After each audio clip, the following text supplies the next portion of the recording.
आज मैं एक नया सवाल उठाना चाहती हूँ और मैं चाहती हूँ कि इस चीज़ को आप भी रेज़ करें कि जो नई जनरेशन है उसमें वाइफ भी कमाती है और लड़का भी कमाता है।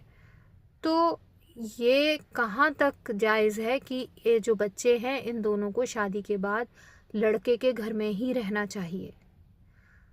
तो जब नई शादी होती है तो मेरे हिसाब से अब ये रूल बदल जाना चाहिए और हस्बैंड वाइफ दोनों के लिए एक अलग घर होना चाहिए।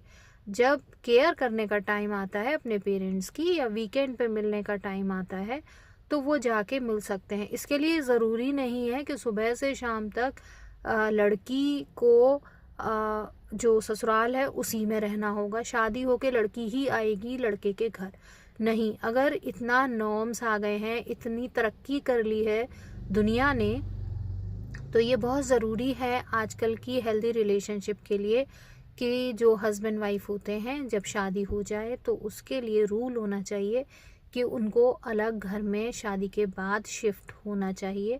शिफ्ट भी नहीं होना चाहिए बल्कि उनको लेना ही नया घर चाहिए।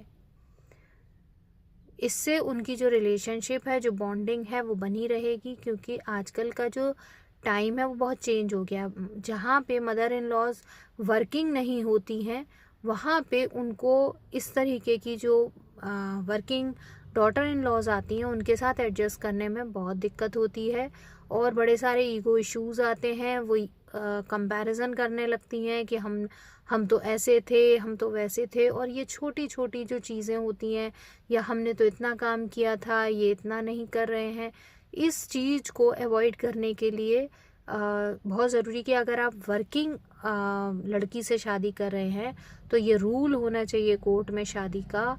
और इसके लिए सारी जो विमेन सोसाइटी है उसको ये कोर्ट में नॉर्म्स बनवाने चाहिए शादी के लिए कि अगर हस्बैंड वाइफ शादी करेंगे और तो वो कुछ रूल्स लिखेंगे, अपनी शर्तें लिखेंगे और उन शर्तों पे ही शादी होगी।